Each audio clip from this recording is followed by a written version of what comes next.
Buenas tardes a todos y todas. Somos el equipo a favor de que España debería reconocer la soberanía de Marruecos sobre el Sáhara Occidental. Vamos a traer 3 argumentos, vamos a presentar el caso, pero antes que nada es importante que comencemos con esta imagen. Esta imagen es el accidente de los rodeos de 1977. Es el accidente en la historia de la aviación que más víctimas se ha cobrado. Es el siniestro que más muertos ha tenido en España, en Marruecos, en Argelia, en Perú, en México, en Estados Unidos, en Rusia, en Japón y en Tokio, en todo el mundo.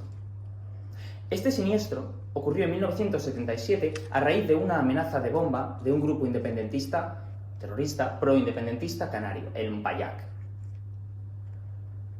Este grupo independentista canario fue fundado en 1973 en Argelia.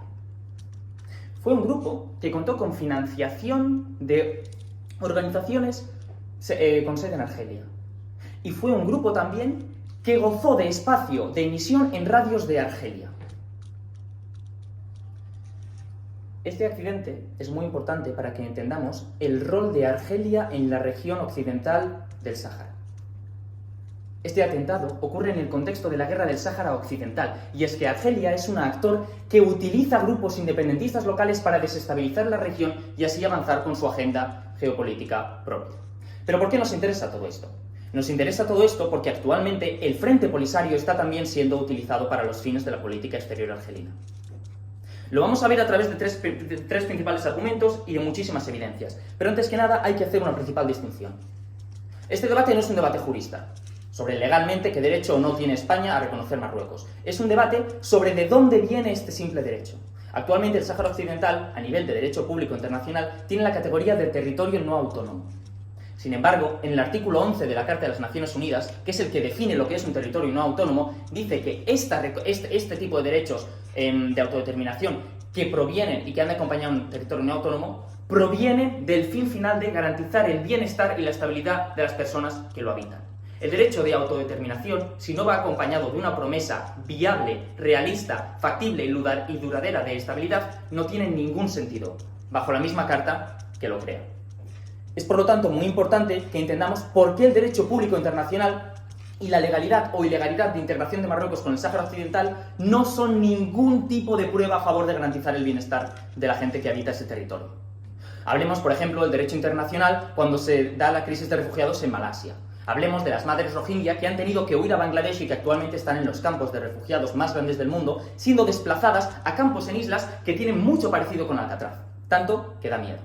Hablemos, por ejemplo, del derecho internacional para los niños soldados reclutados en el Congo. Hablemos del derecho internacional para las niñas que viven en la Franja de Gaza acosadas por Israel.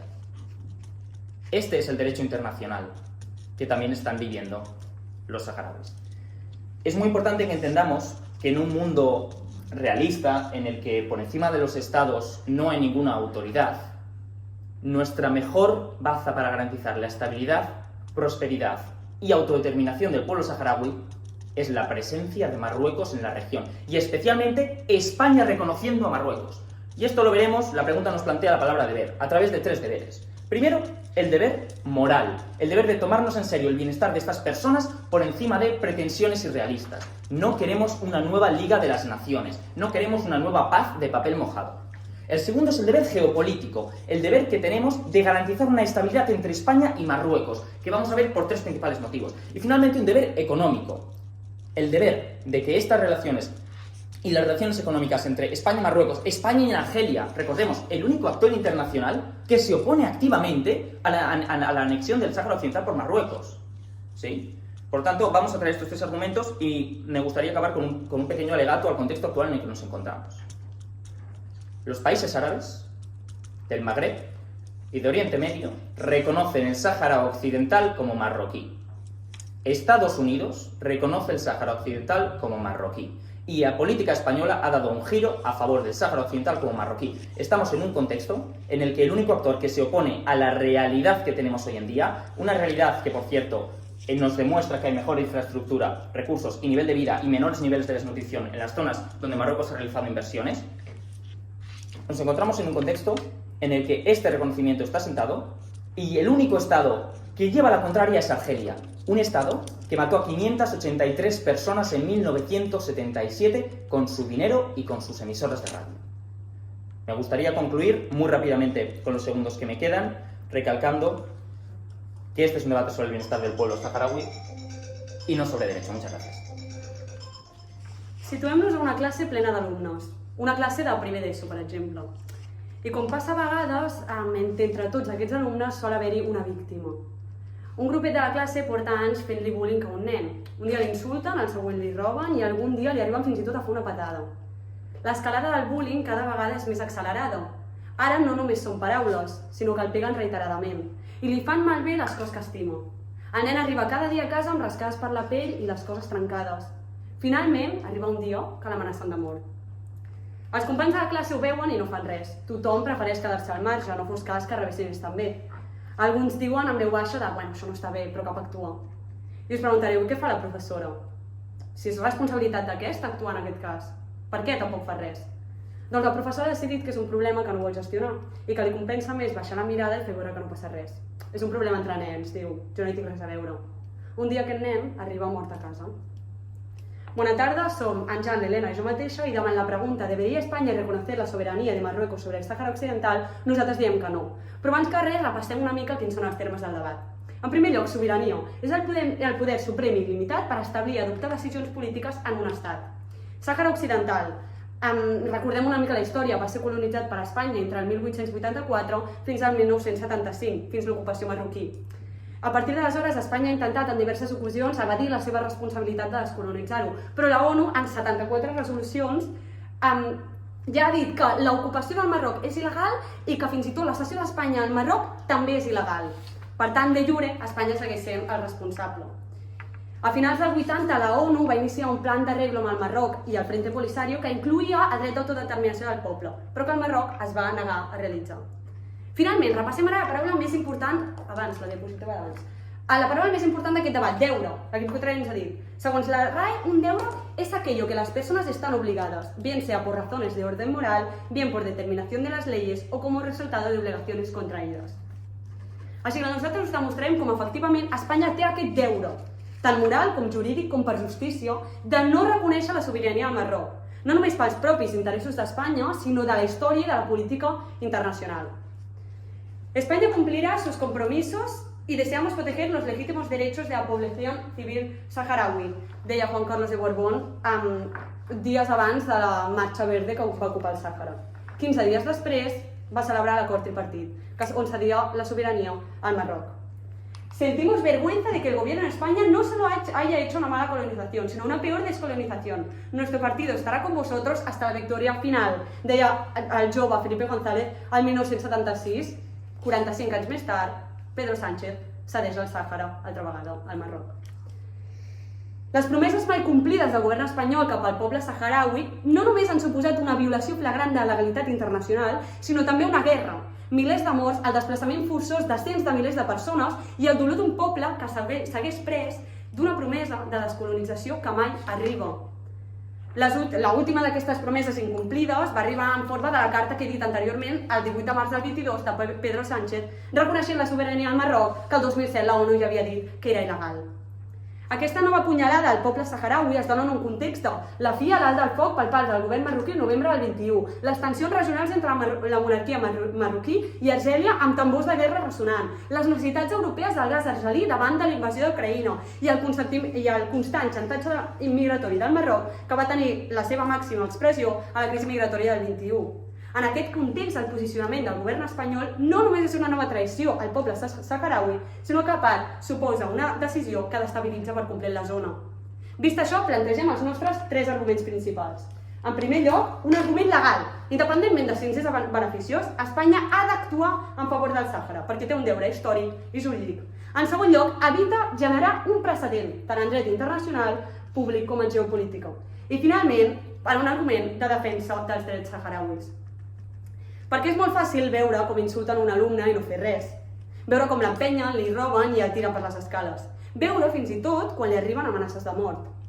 I que la professora, la persona que suposadament t'ha d'ajudar, s'ho miri des d'una cantonada abaixant la mirada. Espanya és la professora que veu com el Marroc insulta, pega i amenaça de mort al Sàhara i no fa res per evitar-ho.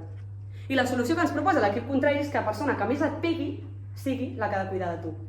Arriba un moment que un s'ha de parar de pensar de veritat si li compensa quedar-se de braços creuats. Ja va sent hora de l'assumpció definitiva d'una responsabilitat històrica del poble saharaui que ni ara ni mai hauria d'haver estat negociable. Bon vespre, soc l'Eduard i procediré a realitzar el torn d'argumentacions dient que, sí, Espanya ha de reconèixer la sobirania del Marroc sobre el Sàhara Occidental. I ho farem amb 3 arguments. El primer és el deure moral, com bé diu el tema. De què estem parlant aquí? D'un conflicte. D'un conflicte que ha deixat 175.000 refugiats, un 10% de malnutrició infantil, mines, un camp de refugiats al de Tinduf a més de 50 graus centígrads, camps refugiats que estan a 200 quilòmetres de la primera ciutat de Mauritània, a 2.000 quilòmetres de la primera regió algeriana. No hi ha aigua potable, s'han desenvolupat malalties endèmiques, com podria ser l'anèmia, la malnutrició infantil. El 80% dels nens que neixen a Algèria, dels camps refugiats saharauis, neixen amb una anèmia endèmica. Estem parlant de que Oxfam i el World Food Program ha dit que un 18% de la població saharaui pateix desnutrició aguda, un 31% de desnutrició crònica i un 31% sota mínims del llindar de menjar. No estem parlant sobre el poble saharaui. L'equip contrari ens parla d'un debat jurídic. I nosaltres els diem, nosaltres el bé suprem jurídic a protegir és la població del Sàhara. Vostès tenen raó amb el dret, ens sembla molt bé, però aquí estem parlant del benestar de la societat saharaui i del seu dret a l'autogovern. Nosaltres no agafem aquest debat d'una forma legalista. És a dir, no entenem com, no agafem una posició kantiana com fa l'altre equip, no parlem d'un formalisme legal. Nosaltres agafem el que és la realitat, ens agradi o no. La invasió del Marroc és un crim legal, molt bé. Què li diu vostè a un nen ucraïnès que està sent bombardejat a la seva ciutat per drons iranians, el Shahed, que per cert, Algèria els ha comprat, perquè estan protegits per la Carta de Nacions Unides, o una dona uigur que està protegida pel conveni contra el genocidi? Res. O què li diu a un refugiat palestí que porta 80 anys fora de Jordània amb les resolucions del Consell de Seguretat? Res, perquè l'autodeterminació no existeix. Quan es va generar va ser el senyor Woodrow Wilson, president dels Estats Units, el primer president racista, sudista del Partit Demòcrata, que ell va anunciar l'autodeterminació que no era aplicable pels països colonitzats. Després, als 40, a l'època dels 40, Roosevelt agafa aquesta definició i barreja l'autodeterminació amb el dret a la descolonització. I ara entenem fins i tot autodeterminació de zero. Acabo l'argument i li contesto. Estem parlant de que el cas del Sàhara és un cas sui generis, és a dir, ens parlen bé. És que no pot generar precedent. Això és el que legalment s'anomena com el principi de ex injuria jus non uritur, és a dir, allò injust no pot generar llei. Però què succeeix? Que no hi ha cap precedent. Perquè si vostès reconeixen la sobirania espanyola del Sàhara, estan reconeixent també la colonització espanyola. Per què? Perquè Espanya era una potència administradora, no tenia sobirania, tenia en tot cas jurisdicció. Per tant, si vostès donen la sobirania a Espanya, estan reconeixent el colonialisme, allò que estan criticant. I és el que va dir perfectament el dictamen del 2002 de Hans Carrer, el secretari adjunt de Nacions Unides en temes d'assumptes legals. És a dir, que Espanya no pot transferir la sobirania perquè era una potència administradora. Però quan parlem de si ha de cedir sobirania o no, a quin país ha de cedir la sobirania? A quin? A Mauritània no, perquè va renunciar després dels acords del Sahel del 79. A Espanya tampoc, perquè no va ser capaç ni de garantir la seva sobirania amb la marxa verda del Marroc. No va ser capaç d'administrar com a potència administradora una colònia. I no només això, que al sobre dels acords de Madrid es van vendre el Sàhara. És a dir, a Madrid va vendre el Sàhara a canvi de concessions econòmiques, a canvi d'indemnitzacions i de les expropiacions, d'explotació de recursos com el fosfat, d'un tracte comercial preferent, d'una pesca i del dret de navegació. De fet, Espanya actualment inverteix 45.000 milions en projectes marroquins al Sàhara. Per què Algèria no? Perquè el Sàhara és un proxy algerià. Algèria l'únic que vol és accés al mar Mediterrani. No vol res més. No li interessa el Sàhara. Per què? Perquè ni ells mateixos respecten l'autodeterminació del poble kabil. Ni ells mateixos estan a favor del Frente Polisario. Senzillament l'instrumentalitzen. De fet, la proclamació de la República Bin Yehud del 1976 va en contra de la Yema, és a dir, l'assemblea parlamentària dels saharauis, que era l'única que tenia el dret de decidir què volien els saharauis, segons l'informe i el dictat de la Cort Internacional de Justícia de 1975. Estem parlant que el Front del Polisario és un front terrorista, és a dir, defensa unes posicions que són contràries a l'interès saharaui, perquè els saharauis s'organitzen de forma tribal. En canvi, ells defensen una aproximació més centralista. És a dir, és com si diguéssim que les tribus tuareg del Líban o de les tribus tuareg de Líbia han d'organitzar-se d'acord amb el principi del que diu una organització que no té cap legitimitat. Per què Marroc sí? Perquè és l'última alternativa. És una mala alternativa, però és l'única mala alternativa. És un impacte mínim. El pla d'arranjament de 1988 no va fallar perquè Marroc o Algèria estan en contra. Va fallar perquè el cens que va fer Espanya era un error. El pla Baker, que va fer James Baker, enviat de les Nacions Unides, va fracassar. Per què? Perquè, efectivament, Algèria es va negar. El pla Baker 2, el mateix. I l'autonomia marroquí, el projecte d'autonomia marroquí, és l'únic que és beneficial. Per què?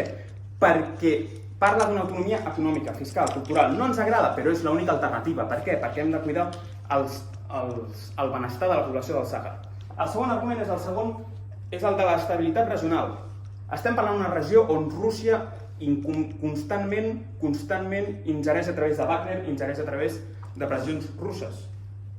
I el tercer argument és l'argument econòmic. El cost d'oportunitat, com podem veure, de la dependència algeriana no és tan alt. De fet, el podem fàcilment suplir a través de què? De la zona exclusiva econòmica que si negociem amb Marroc obtindrem. Gràcies. Pues en primer lugar vamos a recordar nuestros tres grandes argumentos. Teníamos un argumento legal, un argumento de que genera un precedente y luego un argumento de que es mejor para el pueblo saharaui, de derecho de las personas del Sahara. En primer lugar, argumento legal. ¿Por qué España tiene una responsabilidad histórica con los saharauis? El derecho a la libre determinación de los pueblos es uno de los principios fundamentales que hay en derecho internacional.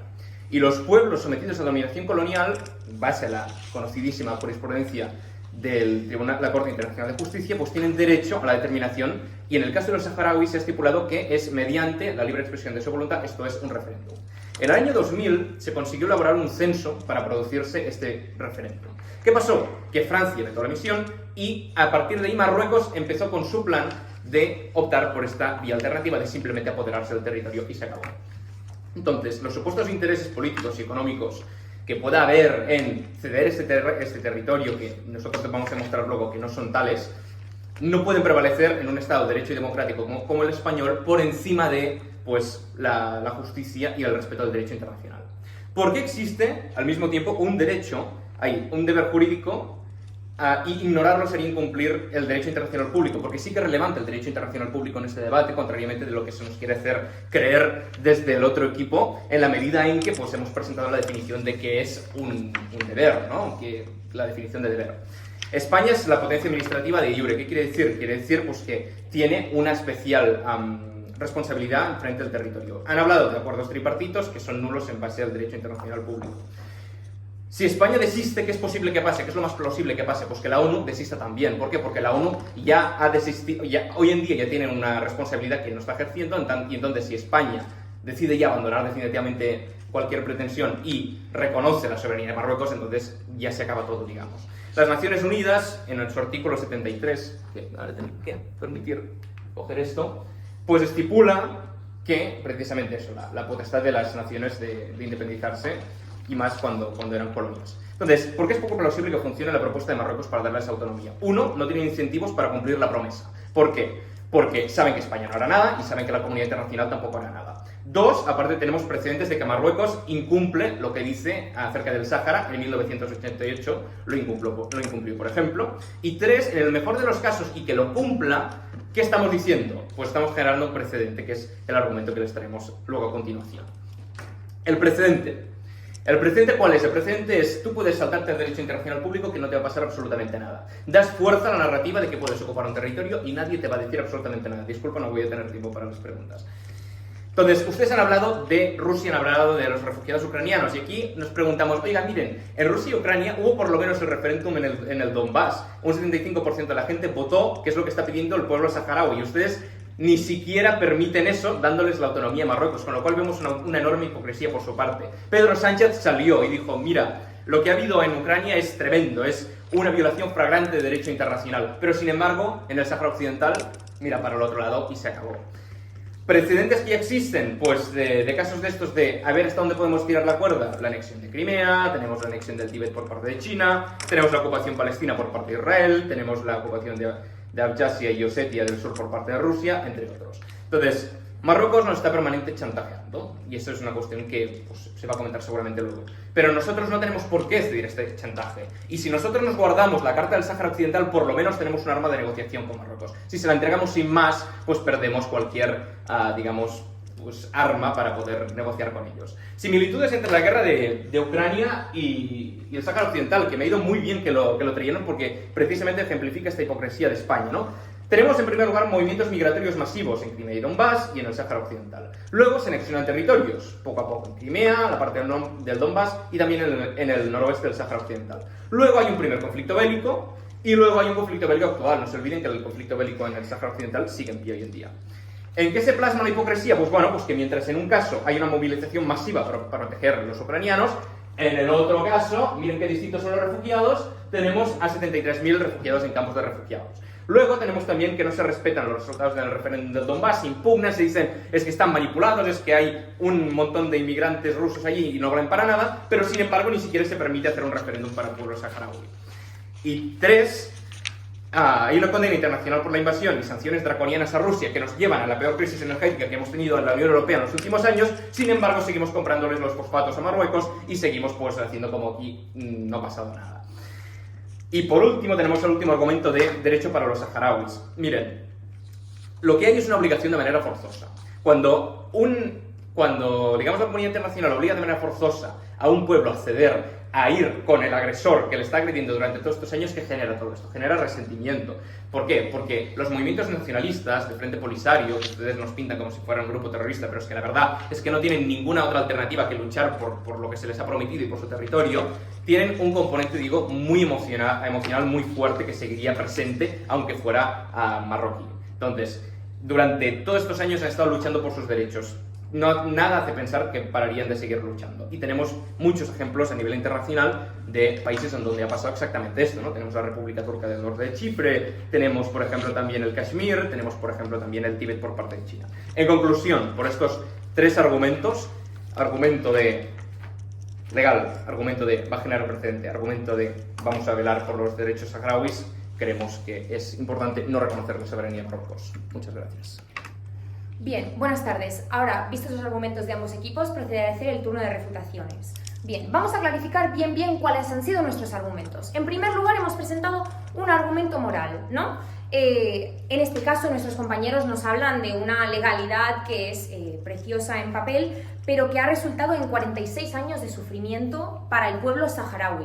De esto hablaremos más tarde. En segundo lugar, presentamos un argumento de estabilidad de la región, porque precisamente nos importa mucho la región del Sáhara Occidental. Como ha comentado mi compañero Edu, estamos hablando de que nuestros compañeros nos proponen aquí una solución con Argelia, como si Argelia fuera aquí la panacea de los derechos humanos. En esto también entraremos más en detalle después. Y en tercer y último lugar hemos presentado un argumento puramente económico de por qué efectivamente sí tiene sentido que España reconozca la soberanía de Marruecos sobre el Sáhara Occidental. Hemos hablado tanto de zonas de explotación y de delimitación de fronteras para España, que es un cálculo de coste-beneficio muy evidente, como de razones por las que para la propia prosperidad económica de la región es también muy beneficioso. Pues bien, entremos a analizar lo que nos han presentado los compañeros. En primer lugar, nos han presentado un argumento legal. Como bien ha dicho tanto Lobo como Edu, aquí estamos hablando de la Corte Internacional de Justicia, cuya jurisdicción es, en primer caso, voluntaria.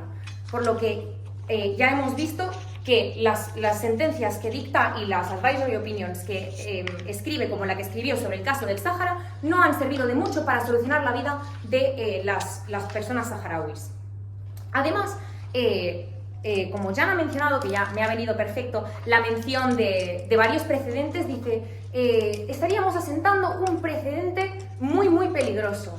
¿Cuál precedente? El de Nicaragua, el de miles de otros casos que ya han citado por mí, en los que efectivamente la Corte Internacional de Justicia ha dicho cosas que luego ni han ocurrido, ni han solucionado el problema, ni ha habido restitución alguna. Entonces, aquí, además, si es que fuera que nos sirviera el propio advisory opinion que nos han sacado los compañeros, esta propia advisory opinion dice que no estamos hablando de ocupación ni de anexación, sino que estamos hablando de cesión, como bien han dicho también los compañeros.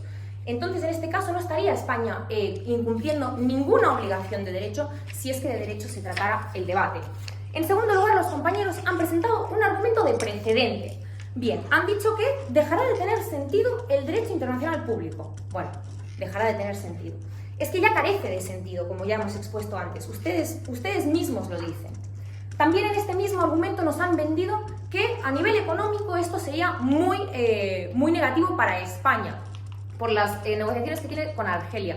Pues bien, como podrán ver precisamente también en los gráficos que les hemos dado, la tendencia de España es a reducir el peso que tiene Argelia sobre sus importaciones de gas. De hecho, el año pasado, en 2022, ya las importaciones de gas de Argelia eran mucho menores. Cada año van descendiendo. Y de hecho, el año pasado el principal exportador de gas natural para España era Estados Unidos, que coincidentalmente apoya también la soberanía de Marruecos sobre el Sáhara Occidental. Bien, pasemos al tercer y último argumento de nuestros compañeros. Los derechos de las personas saharauis. De hecho, nos han citado también al rey Juan Carlos, ¿no? Nos han hablado de los derechos legítimos del pueblo saharaui. Es que precisamente nos están preocupando los derechos legítimos del pueblo saharaui. Vamos a empezar a desgranar un poco el argumento. Nos han mencionado, en primer lugar, que España tiene un deber histórico con la región. Bueno, España cedió completamente toda su responsabilidad sobre el territorio cuando lo hizo. Si hizo bien o hizo mal, o su colonización estuvo bien o estuvo mal, no es el tema del debate aquí presente. El tema es lo que puede hacer aquí, hoy, ahora, para el pueblo saharaui, con quien está comprometido, pero no comprometido por ser el pueblo saharaui, porque está comprometido con los derechos humanos en general. Entonces, ¿cuál es la mejor manera de garantizar la estabilidad de la región? Como bien han dicho mis compañeros, para garantizar la prosperidad de la región, que también repercutirá positivamente en los derechos humanos del pueblo saharaui, lo que deben hacer es reconocer la soberanía de Marruecos sobre el Sáhara Occidental. Sí, la pregunta. ¿No debería garantizar el derecho a la autodeterminación, como bien indican los derechos del pueblo saharaui? ¿Debe estar por encima el derecho de autodeterminación o los derechos humanos básicos del pueblo saharaui? Estamos hablando de gente que no tiene ni que comer, a duras penas está viviendo. Llevamos 46 años de impasse. Es que yo creo que la parte más importante de este debate es que si bien es cierto que hay razones de derecho internacional público y que en papel, en teoría, están muy bien fundamentados, la realidad es que el pueblo saharaui sufre. Y entonces la solución que proponemos es que España reconozca la soberanía de Marruecos. Es la única opción viable. Hemos hablado también de cuáles son las alternativas. Es que evaluémoslo bien. Las alternativas son cada una peor que la última. Nos mencionan el Frente Polisario como si fuera UNICEF, pero precisamente un grupo terrorista no puede de por sí ser la mejor persona para tutelar un derecho como es el derecho de la autodeterminación. En definitiva, vemos como todos y cada uno de los argumentos del equipo de En Contra caen a nuestro favor. Ja està, muchas gracias. Vale, bé, bona tarda, soc Leo Busquets i vinc a fer torn de refutació a favor de que, evidentment, Espanya no hauria de cedir la sobirania al Marroc. Abans de res, m'agradaria començar amb una cosa molt divertida que ha passat, i és que l'equip contrari ens diu això no és un debat legal. Bé, la definició de deure inclou que és una obligació legal, moral i de justícia. Per tant, també inclou un debat legal, tenint en compte que nosaltres hem parlat de llei en un argument, no en els altres dos, cosa que no s'ha rebatut. A part ens diuen, clar, ells defensen la sobirania d'Argèlia, Argèlia seria molt millor. M'agradaria saber en quin moment nosaltres hem dit que defensam la sobirania d'Argèlia. Dit això, passem a veure per què els arguments de l'equip contrari cauen tots de la nostra banda. Et donaré la pregunta quan hagi dit alguna cosa. Vale. En primer lloc, l'equip contrari ens diu, per un deure moral, no? Ens hem de prendre en sèrio això? No pot ser que sigui una pau de paper mullat. I ens diuen, clar, l'article 11 de la Carta de les Nacions Unides, no era un debat legal, però l'article 11 de les Cartes de les Nacions Unides ens diu que aquest dret d'autodeterminació només pot existir si es garanteix un benestar pel poble. Per tant, el millor pel poble saharaui serà que hi hagi aquesta pau. L'important són els drets dels saharauis. Estem d'acord, tenim un argument justament d'això. I ara us explicaré per què justament cedir la sobirania al Marroc el que fa és complicar encara més el conflicte. Ens diuen, clar, el millor per a Espanya, el millor pel poble saharaui, al final seria que el Marroc tingués aquesta sobirania, no? Perquè seria el que objectivament és millor pel poble saharaui. La meva pregunta és, i una cosa que em deia molt la meva mare, és dos no es barallen si un no vol. Pel contrari, dos es barallen si un vol. La pregunta és, el poble saharaui vol formar part del Marroc?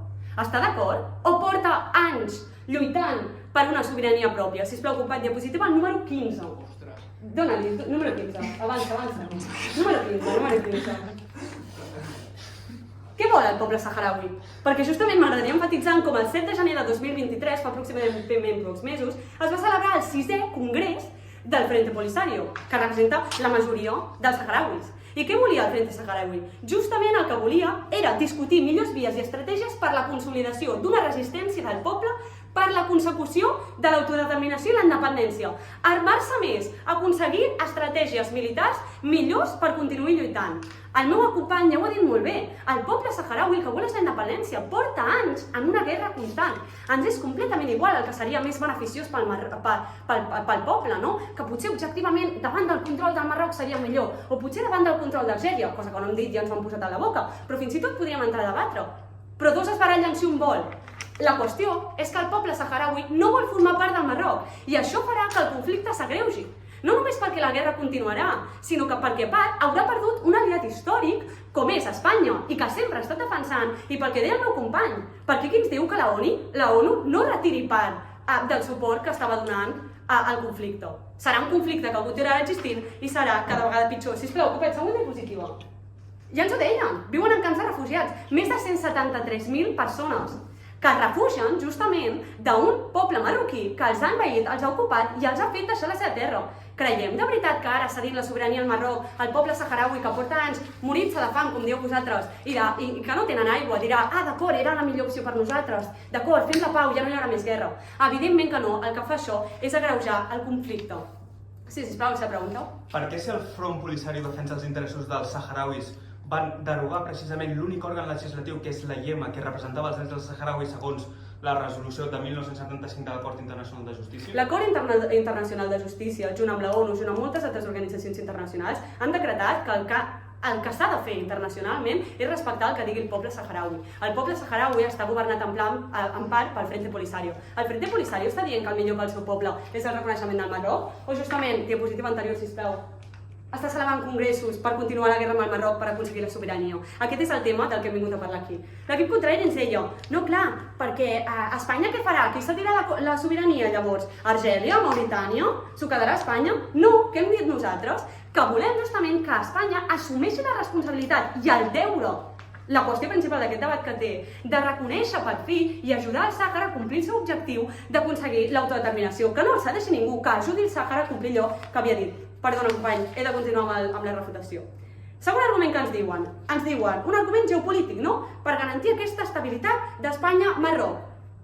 Diverses coses. En primer lloc, això queda fora ja del que ens deia l'equip contrari, que l'únic important en aquest debat eren els drets dels saharauis, però bueno, anem a entrar-hi, perquè també és un tema important. Sisplau, diapositiva 1, número 1. Creiem de veritat que la cessió, que el no reconeixement d'Espanya de la sobirania marroquí acabarà amb totes les relacions d'Espanya-Marroc? Home, Espanya i Marroc són dos actors polítics que tenen moltíssima relació econòmica, tenen una dependència mútua enorme. De fet, per Espanya, Marroc és dels primers socis comercials actualment. De veritat, no reconèixer el Sàhara com ha continuat sent des de fa històricament i actualment suposarà un trencament d'aquesta relació? Nosaltres creiem que no. Però sisplau, diapositiva 8.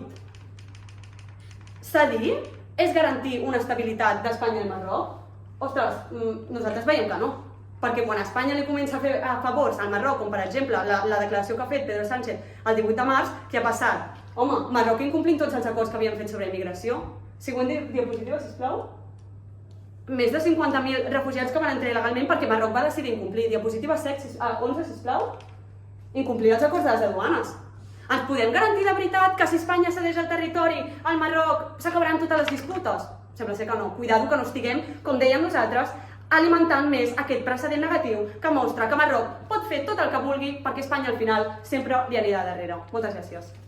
La invasión de Rusia en Ucrania, un ataque frontal a la estabilidad, a la prosperidad, al derecho internacional, un ataque a un pueblo y un ataque a los derechos humanos. Y que es tan grave en Ucrania como en el Sáhara Occidental. Pero es sorprendente la doble vara de medir y la hipocresía tanto de España como de la comunidad internacional. Buenas tardes, mi nombre es Elena Pascual y me encargaré de concluir este debate. Pero antes, vamos a ver qué choques ha habido, vamos a ver qué ha pasado a lo largo de este debate. Bien, el equipo contrario nos ha presentado 3 argumentos: un deber moral, un deber de estabilidad nacional y un deber económico. Bien, en primer lugar, un deber moral. Nos explican que hay un conflicto, una guerra. Han dedicado toda la argumentación a explicar la historia que nos lleva hasta el día de hoy. Y nos dicen: ahora España debe ceder el Sáhara, porque así acabaremos con el conflicto. ¿Qué les he explicado a mi compañera? Que no acabamos con el conflicto, que continuará, porque el Sáhara no está dispuesto a ceder.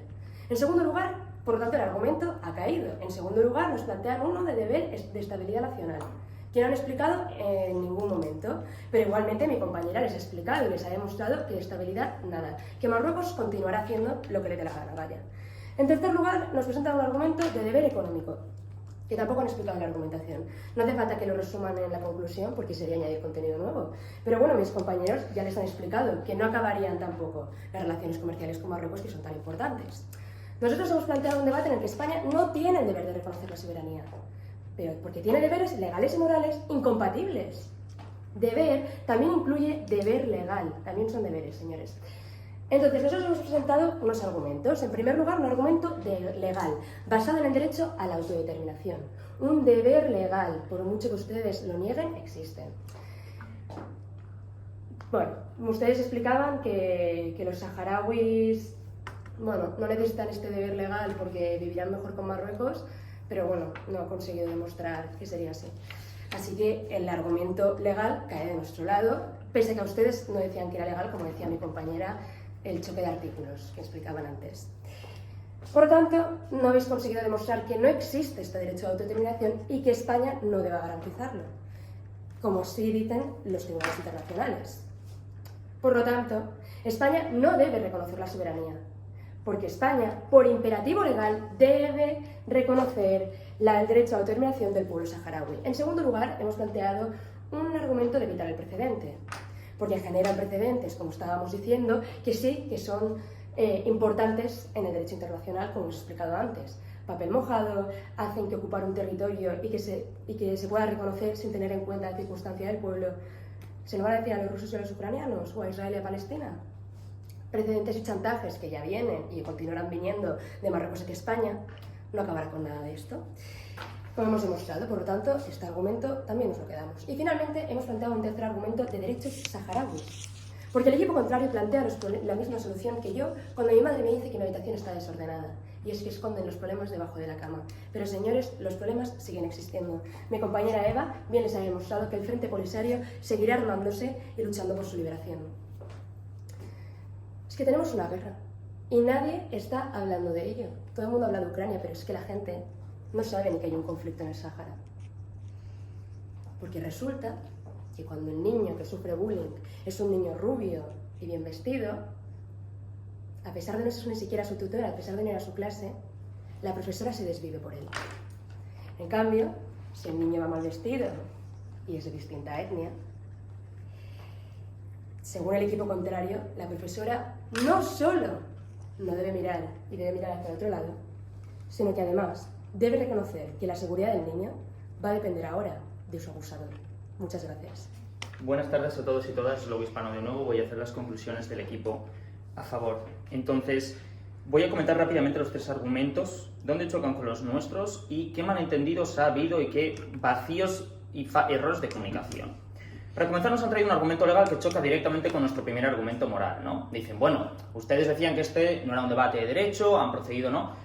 Sin embargo, nosotros ya hemos presentado en nuestra introducción que todo el derecho que garantiza el derecho a la autodeterminación, capítulo 11 de la Carta de las Naciones Unidas, dice que este derecho viene de la premisa que va a garantizar el bienestar de la gente local. Por lo tanto, el debate legal pierde todo sentido si detrás no hay consideraciones sobre el bienestar, que son las que han guiado nuestra posición. Este es un choque directo de argumentos, y aquí recuperamos el comentario sobre los niños rubios y cómo estamos ignorando el Sáhara, pese a que en este debate todas las estadísticas sobre el sufrimiento de la gente en el Sáhara las ha traído nuestro equipo. Su segundo argumento es uno del precedente, que dicen, bueno, estás generando un precedente de anexión, de invasión, pese a que el Sáhara Occidental en ningún momento fue un Estado independiente, por lo tanto no puede existir ningún tipo de precedente como lo que sería la invasión iraquí de Kuwait, que es algo que ya han apuntado mis compañeros. No existe precedente porque tampoco existe una España que tenga algo que ceder. Finalmente, se ha comentado el tema de los derechos de los saharauis. Y nosotros ya hemos presentado que la única alternativa de prosperidad en la región es la presencia de Marruecos. ¿Por qué? A través de dos argumentos. El primero es que la riqueza de la región del Sáhara Occidental está altamente utilizada y los grupos como el Polisario, que esto también ha sido otro punto de choque, están siendo utilizados por Argelia. Ya lo ha dicho mi compañero Edu, ha dicho, señores, este frente está siendo utilizado para los intereses argelinos. Señores, este frente está recibiendo financiamiento de Hezbollah. Señores, este frente está recibiendo drones iraníes. Y estas son afirmaciones que ya han reconocido eurodiputados como Antonio López. Entonces, llegamos aquí finalmente al debate final que es, bueno, y entonces, ¿cómo se genera esta estabilidad regional? ¿Se genera con resoluciones? ¿Se genera diciendo España debería hacer esto, debería hacer otro? ¿O se genera, por ejemplo, teniendo en cuenta, como ya ha dicho mi compañero, que la estabilidad regional depende de unas buenas relaciones entre España y Marruecos? Que depende de que Marruecos tenga unas fronteras claramente delimitadas para controlar el flujo de migraciones. Depende de que todos estos escenarios de utilización, de convertir a migrantes en armas políticas, como nos ha presentado el equipo rival, se evita consiguiendo esta buena relación con Marruecos, que mi equipo ha defendido como una herramienta de estabilidad regional. Todavía más teniendo en cuenta que la gran ola de migraciones del siglo XXI será del Sahel hacia el Magreb. Y ahí es donde España necesita un aliado sólido. Por lo tanto, su definición de deber como un término exclusivamente legal cae cuando miramos el propio artículo de las Naciones Unidas, donde establece que toda esta parafernalia legal viene dando por hecho que se va a poder garantizar. Y aquí es donde entra el punto del Frente Polisario. El equipo rival ha dicho que legalmente el Frente Polisario representa. Sin embargo, ya hemos visto que sus intereses y su dinero, el poder político sigue al poder económico, vienen de Argelia, vienen de aquellos que mataron a 583 personas en 1977. Señoras y señores, el avión de la crisis del Sáhara Occidental lleva sobrevolando su pista de aterrizaje 48 años. Es un avión que está esperando unas medidas, como decían las Naciones Unidas, realistas, duraderas, pragmáticas, con los pies en el suelo. Y esa pista de aterrizaje es Marruecos. No es un grupo terrorista, ni mucho menos una resolución de las Naciones Unidas que va a tener el mismo efecto que en Congo, que en Palestina, que en Malasia, que en Nicaragua, que en Cuba, que en Sudáfrica, que en todos los países donde ha habido racismo, colonialismo y guerras. Finalmente, esto es un alegato a que España, se ha dicho, que vuelva a España los mismos que bombardearon con gas a los civiles, que junto a Francia bombardearon a poblaciones inocentes antes de Guernica y que cometieron crímenes de guerra. Muchas gracias.